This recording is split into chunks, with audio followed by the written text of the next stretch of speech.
오늘 본문 이 시편 11편은요. 이 다윗의 이야기인데요. 여기서 보면은 뚝 터가 나옵니다. 11편 3절에 보면 터가 무너지면 의인이 무엇을 하랴. 오늘 말씀의 제목입니다. 터가 무너지면 의인이 무엇하랴. 11편은요. 사무엘상 18장하고 19장에 대한 그 마음을 이 다윗이 시편으로 이제 적어 놓은 것이에요. 이 당시에는 뭐 다윗이 사울을 피해서 엔게디 뭐 이렇게 동굴에 숨어서 다니던 그 시절을 말하는 그 장이죠. 뭐 사울은 천이요, 뭐 다윗은 만만이로다라는 그 노래소리 때문에 사울이 이게 그 뚜껑이 열려가지고 창을 던지기 시작하면서 잡으러 다니던 시기가 바로 이 시기입니다. 그런데 이 18절 19절에 보면은 이런 이야기가 나오죠. 동굴에 이제 숨어 있었는데 이제 사울이 뒷일을 보러 이제 혼자 이제 들어온 겁니다. 혼자 들어왔어요. 거기서 이제 벌어졌던 일들이 18장 19절이죠. 다윗의 부하들은 하나님이 주신 기회다. 이거 놓치면 진짜 너 정말 바보 멍청이다. 내가 너 지금까지 따라온 이유는 여기에 있나 보다. 이거 하나님이 주신 기회다. 라고 이렇게 18장에 보면 그대로 나와 있어요. 이건 하나님이 주신 기회 아니냐. 라고도 이야기를 합니다. 그런데 다윗이 그 기회를 가지고 나는 싫어 라고 나는 죽이지 않을 거야 라고 부하들한테 이야기하는 부분이 나와요. 지금 내가 뒤에서 죽이면 우리가 싸우면 이길 수는 있겠지만 그 희생은 하나님께서 원하시지는 않을 것이다 라는 이야기를 하면서 사울을 그냥 돌려보냅니다. 누가 봐도 바보야, 멍청한 거야. 믿음 없는 사람들의 눈에는 그럴 것이에요. 믿음 없는 사람들의 눈에는 그럴 수밖에 없어요. 하나님보다 사람이 먼저 보이기 때문에 그럴 수밖에 없어요. 악인들이 나에게 화를 겨누고 있어요. 손만 놓으면 내 심장이 꽂힐 판입니다. 다윗은 이렇게 시편에 기록을 했어요. 기도하기를 시편 11편 1절입니다. 내가 여호와께 피하였거늘 너희가 내 영혼에게 새같이 내 산으로 도망하라 하면 어찌함인가. 새는요 곡식을 막 쪼아 먹다가 뭐 돗자리 같은 데다가 이제 뭐 풀어놓고 그러잖아요. 그러면 거기 와가지고 참새 같은 애들이 막 쪼아 먹고 있다가 누가 사람이 다가가면 막 후다닥 막 다 날아가 버리잖아요. 그런 거 이제 장면 아시겠죠?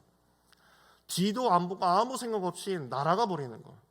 자기에게 다가오는 것이 사람인지 짐승인지 애인지 어른인지 날 진짜 잡으러 오는 사람인지 아니면 나를 더 주려고 오는 것인지 살피지 않고 소리만 듣고 무조건 후다닥 날아가 버리는 그 새를 이 1절에 말하고 있는 것이에요. 새같이 산으로 도망하라 하면 어찌함인가. 너희들이 나에게 새같이 지금 도망가라고 세상으로 도망가라라고 이야기하고 있는데 이게 맞느냐라고 다윗은 묻고 있는 것입니다. 너가 가진 책임과 의무 다 내려놓고 도망가. 괜찮아. 지금은 너가 살고 봐야 되는 거 아니냐라고 이야기하지만 다윗은 나는 여호와께 피하였는데 너가 나를 산으로 도망가라 한다는 것은 말이 안 된다. 나는 이 자리를 지키겠다라고 이야기하고 있었습니다. 그렇죠. 그래야죠. 그렇죠. 믿음 있는 사람들은 이렇게 살아야 돼요. 근데 이게 쉬워요? 쉽지 않아요. 그렇죠. 이때 다윗은 이렇게 얘기합니다. 이기면 무엇하고 신앙의 양심의 터가 무너지면 내가 살았다 한들 무슨 의미가 있겠느냐라고 다윗은 이야기하고 있는 거예요. 여호와께서 하나님께서 나를 바라보고 계시는데 사람을 속일 수 있고 내 양심은 그냥 잠깐 내려놓고 팔아버릴 수는 있겠지만 어떻게 내가 하나님을 속일 수 있겠느냐라는 거예요. 터가 무너지면 의인이 무엇하랴. 내 신앙의 터가 내 뚝이 무너지면은 그 의인 하나가 무슨 의미가 있겠느냐라는 거예요. 이게 우리나라뿐만 아닙니다. 춘추 전국시대에요. 초나라에도요. 이 장왕이라는 왕이 있었어요. 장왕. 모르셔도 돼요. 괜찮아요. 장왕이 있었어요. 이 장왕이라는 사람은 연상구만한 사람이었어요. 아무도 이 나라가 얼마나 큽니까? 초나라는 엄청난 나라죠. 근데 이 장왕도 나한테 누구도 직언하지 마. 다 죽여버릴 거야. 막 목 다 잘려 나가는 거야. 그러니까 아무도 말을 못하고 있었을 때 소종이라는 사람이 있었어요. 소종. 그런데 그 소정이 장왕한테 딱 와서 이렇게 이야기를 했대요. 지금 이 나라는 질서가 무너진 채 도탄에 빠져 있어요. 초나라가 이렇게 된 것은 모두 폐하가 제 역할을 하지 않았기 때문입니다. 아직 늦지 않았습니다. 정신을 차리고 나라와 백성을 살피십시오 라고 이렇게 이야기를 한 거예요. 너 죽고 싶느냐? 라고 이렇게 이야기하자 소정은 이에 굴하지 않고 어차피 이대로 가면 초나라도 망할 거고 그때 죽는 것도 죽는 거고 네 손에 죽는 것도 죽는 거니까 나는 이 자리에서 할 말 다 하고 그냥 죽겠다 라고 하면서 소정에 막 쏟아내는 거예요.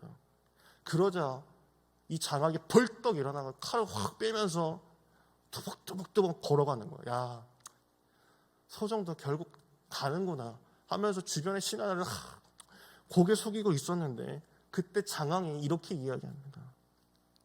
왜 이제 오셨습니까? 내가 당신 같은 사람을 얼마나 기다렸는지 압니까? 나와 같은 당신과 같은 신하를 찾기 위해서 일부러 망나니 짓을 몇 년 동안 했는데 3년이나 기다렸는데 왜 이제야 오셨습니까? 라고 장왕이 이렇게 이야기를 했었대요. 소정의 손을 잡아든 그 장왕의 심정, 어쩌면요 그것은 바로 하나님의 마음이지 않을까요? 왜 이제 오셨습니까? 당신의 터를 지키는, 끝까지 하나님의 신의를 지키는 자, 왜 이제야 오셨습니까? 당신의 영광을 담고 있는 자, 하나님의 집을 사수하는 자를 주님께서는 찾고 계시는 거예요. 이 세상에서 하나님의 소리를 낼 수 있는 사람, 그런 그리스도인이 필요한 때입니다.